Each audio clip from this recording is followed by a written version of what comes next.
कश्मीर के अंदर बड़ी देर के बाद शांति लौटी थी और वहाँ पर टूरिज़्म और दूसरा बिजनेस एक बार फिर से रेस्टोर होकर जो जम्मू कश्मीर के अंदर की अशांति थी वो ख़त्म होती दिख रही थी।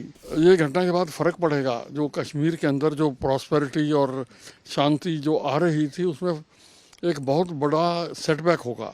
जिन ताकतों ने, जिन शक्तियों ने ये काम किया है या इसके पीछे होके करवाया है, मेरे ख्याल में उनसे बदला लेना बहुत ज़रूरी है। डिप्लोमेटिक रिलेशन तोड़ लेना, उनके साथ ट्रेड बंद कर देना, इंडोस वाटर ट्रीटी को सस्पेंड कर देना और वीज़ाज कैंसिल कर देने, अपने लोगों को वापस बुला लेना, इस तरह के जो स्टेप लिए गए हैं ये करेक्ट स्टेप्स हैं, बिल्कुल सही स्टेप्स हैं। हमें पूरी तरह से सतर्क रहना चाहिए।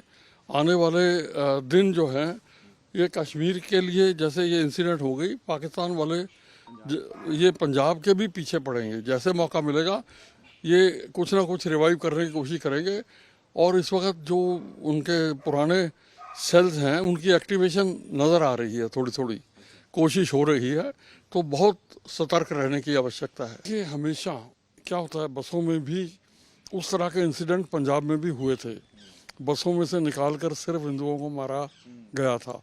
इसी किसी भी मिलिटेंट मूवमेंट के अंदर ये लोग जो हिंसा में विश्वास रखते हैं, इन लोगों की कोशिश होती है कि जो इनका टारगेट है उसको चुन के मारा जाए ताकि उनकी जो मूवमेंट है वो ज़्यादा ज़ोर पकड़े और उसके अंदर कुछ ग्रुप उनके साथ आ जाए। अगर कुछ विरोध में भी जाता है तो उसका कोई फ़र्क नहीं उनको पड़ता। तो ये एक बहुत ही खेदजनक और दुर्भाग्यशाली घटना है। और इन्होंने, देखिए, वहाँ पर आप किसी फोर्स पे अटैक कर दिए, चलो मान लेते हैं कि भैया आपको ये करते हैं, हर मिलिटेंट मूवमेंट में होता है, मगर कश्मीर के अंदर बड़ी देर के बाद शांति लौटी थी और वहाँ पर टूरिज़्म और दूसरा बिजनेस एक बार फिर से रेस्टोर होकर जो जम्मू कश्मीर के अंदर की अशांति थी वो ख़त्म होती दिख रही थी। वहाँ के जो लोकल लोग थे वो भी खुश थे और एक तरह से फिर से शांति और समृद्धि वापस आ रही थी। तो ऐसे टाइम पे जो विघटनकारी शक्तियाँ हैं, पाकिस्तान जिनके पीछे है, तो वो उनको ये सहन नहीं हो सकता कि कश्मीर में शांति आ जाए, कश्मीर के अंदर फिर से व्यापार और समृद्धि वापस आनी शुरू हो जाए। कश्मीर, देखिए, टूरिज़्म पे बहुत बुरी तरह से ज़्यादा अधिक डिपेंडेंट है, तो वहाँ देखिए ये घटना के बाद फ़र्क पड़ेगा। जो कश्मीर के अंदर जो प्रॉस्पेरिटी और शांति जो आ रही थी उसमें एक बहुत बड़ा सेटबैक होगा। तो आप अगर जो मरने वाले हैं आप देखेंगे भारत के प्रैक्टिकली हर प्रोविंस में से हैं, हर प्रांत में से हैं। अब वो बच्चों को लेकर छुट्टियां मनाने के लिए दूसरी सारी, उनके पास हिल स्टेशन और भी थे, मगर कश्मीर जो उन्होंने मिस कर रखा था इतने सालों से, अब इस बार कश्मीर के अंदर टूरिस्ट फुटफॉल बहुत था और कश्मीर के लोग भी इस बात से बड़े खुश थे कि बिजनेस अच्छा चल रहा है। अब जो हिंसा में मारे गए लोग, उनका तो एक ऐसा नुकसान हो गया जो जिसकी कोई भरपाई नहीं, मगर इवन जो कश्मीर का व्यापार और शांति जो एक अच्छे मुकाम पे पहुंच रही थी उसको भी एक बहुत बड़ा सेटबैक है इस घटना से। तो ये एक बहुत ही दुर्दैवी घटना है और इसके लिए जो जिन ताकतों ने, जिन शक्तियों ने ये काम किया है या इसके पीछे होके करवाया है, मेरे ख्याल में उनसे बदला लेना बहुत ज़रूरी है।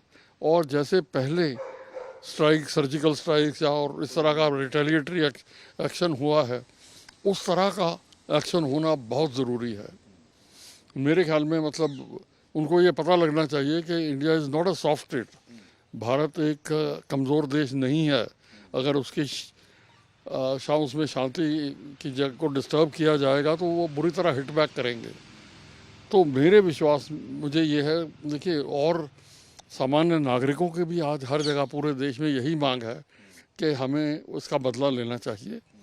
सर, जिस तरह से कल डिप्लोमेसी तरीके पे भी भारत सरकार ने फैसले लिए हैं, आपको पता ही होगा, उसको किस तरह से देखते हैं? और इससे लगता है इसके बाद भी कुछ पुलवामा के बाद जैसे अटैक वगैरह भी होगा? हाँ, देखिए मेरा जो उसमें विचार है कि सब कभी भी युद्ध से पहले हमें ये करना चाहिए, जो शांतिपूर्ण तरीके है थोड़े से सोचने ज़रूर चाहिए। अब उनसे कूटनीतिक डिप्लोमेटिक रिलेशन तोड़ लेना, उनके साथ ट्रेड बंद कर देना, इंडोस वाटर ट्रीटी को सस्पेंड कर देना और वीज़ाज कैंसिल कर देने, अपने लोगों को वापस बुला लेना, इस तरह के जो स्टेप लिए गए हैं ये करेक्ट स्टेप्स हैं, बिल्कुल सही स्टेप्स हैं और ये लेने ज़रूरी थे। अब उसी तरह से जो रह गया है ये एक संदेश देने का कि भारत एक सॉफ्ट स्टेट नहीं है, वो भी एक ज़रूरी है ताकि एक शक्तिशाली मैसेज भेजा जाए। अच्छा, एक चीज़ जो इसके अंदर रह गई हाईलाइट होने से, वो था उस खच्चर वाले आदिल सैयद शाह का, उसी जिसके बारे में वहाँ के जो लोग थे जो मारे गए और लेडीज़ ने बताया कि उसने आगे होके एक के हाथ से राइफल पकड़ ली और कहा कि क्यों निर्दोष लोगों को मार रहे हो, और उस प्रोसेस में उसको भी मार दिया गया। तो वो कश्मीरी मुसलमान जिसने जो बच सकता था, जिसने हिंदू क्राउड को बचाने के लिए अपनी जान दे दी, उसका भी एक वर्णन बहुत ज़रूरी है।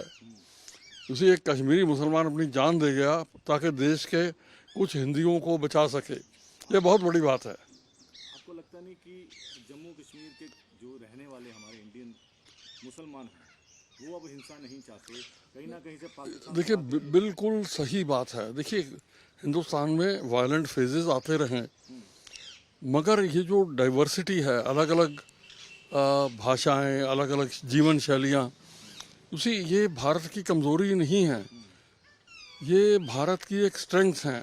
इस तरह के जब अटैक्स जब भी हुए हैं उसके बाद आप भारत का इतिहास देख लो, भारत ज़्यादा ताकतवर होकर उभरा है।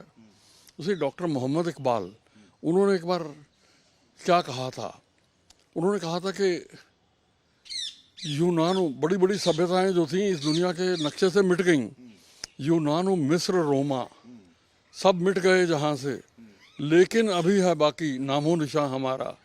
क्या बात है कि हस्ती मिटती नहीं हमारी, सदियों रहा है दुश्मन दौरे जहाँ हमारा। उसी भारत के दुश्मन पहले भी रहे हैं, आज पाकिस्तान है, पहले कोई और थे, मगर कभी भी भारत को कमज़ोर करने की कोशिशें इतिहास में हुई मगर कोई सफल नहीं हो पाई। सरकार जिस तरह से है अपनी, वो आपको लगता नहीं अब स्ट्रॉन्ग एक्शन होगा? देखिए जैसे सर्जिकल स्ट्राइक फ्री हो सकती है? देखिए होगी, मुझे विश्वास है कि सरकार इस तरह से काम करेगी, ये सॉफ्ट स्टेट का मैसेज कभी नहीं जाने देंगे। देखिए होम गृह मंत्री उसी समय वहाँ रश कर गए, प्रधानमंत्री सऊदी अरेबिया के टूर पे थे, वो वहाँ से बंद करके आ गए। तो मेरा क्या मतलब है कि जो जिस तरह की तैयारी चाहिए, प्रधानमंत्री हो या गृह मंत्री, वो उस लाइन पे चल रहे हैं और मेरा अपना ख्याल है कि हमें उनको थोड़ा समय देना चाहिए, वो उस तरह का उत्तर देंगे जो पाकिस्तान डिज़र्व करता है। सर इसके बाद आप पूछें तो ये जम्मू कश्मीर साथ लगता है पंजाब के भी, पंजाब सरकार ने भी ड्रग्स के खिलाफ काफ़ी चला हुआ है जी। लगता नहीं है कि आप तो रहे हैं डीजी, तो लगता नहीं है कि पंजाब भी थोड़ा सा टारगेट है उनके? नहीं, देखिए पंजाब हमेशा पाकिस्तान के एजेंडे पर रहा है और उस वक़्त पुरानी बात है जब हम लोग मिलिटेंसी में लड़ रहे थे तो उस वक़्त भी इन्होंने K2 मूवमेंट चलाई थी, खालिस्तान कश्मीर मूवमेंट, पाकिस्तान बैक बड़ी तगड़े तरीके से कर रहा था, तो उसमें भी हम लोगों को काफ़ी चैलेंज आया था। तो देखिए इस वक्त ज़रूरी क्या है, देश के अंदर शांति, देश के अंदर आपस में भाईचारा, सभी कम्युनिटी का। देखिए आज आप देखेंगे कि इवन इंडिया के जो मुसलमान हैं उन्होंने बड़े स्ट्रॉन्ग वर्ड्स में इस चीज़ को कंडेम किया है और मतलब मेरा अपना ख्याल है कि वो सब के सब जो हैं किसी भी धर्म के हों वो सरकार के साथ खड़े हैं इस मुद्दे पे।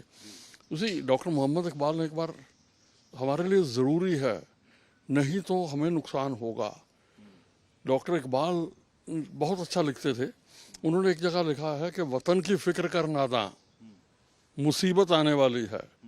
उसे उन्होंने आगाह किया था कि खतरे हैं रास्ते में। वतन की फिक्र कर नादां, मुसीबत आने वाली है, तेरी बर्बादियों के मशवरे हैं आसमानों में, न समझोगे तो मिट जाओगे या हिंदुस्तान वालों, तुम्हारी दास्तान तक भी न होगी दास्तानों में। तो मेरा ये ख्याल है कि हमें आपस में एकता भाईचारा बना के रखना पड़ेगा और उसी तरह से हम देश को मजबूत कर सकते हैं और जो विघटनकारी शक्तियां हैं इस तरह की, उनका मुकाबला करके उनको पराजित कर सकते हैं। मेरा सवाल ये था कि अब पंजाब भी क्या लगता है कि आप टारगेट, देखिए, अलर्ट होना बहुत ज़रूरी है। सीएम ने भी कल मीटिंग बुलाई हाँ है। हाँ हाँ, हमें पूरी तरह से सतर्क रहना चाहिए। आने वाले दिन जो हैं ये कश्मीर के लिए, जैसे ये इंसिडेंट हो गई, पाकिस्तान वाले ये पंजाब के भी पीछे पड़ेंगे। जैसे मौका मिलेगा ये कुछ ना कुछ रिवाइव करने की कोशिश करेंगे और इस वक्त जो उनके पुराने सेल्स हैं उनकी एक्टिवेशन नज़र आ रही है, थोड़ी थोड़ी कोशिश हो रही है। तो बहुत सतर्क रहने की आवश्यकता है।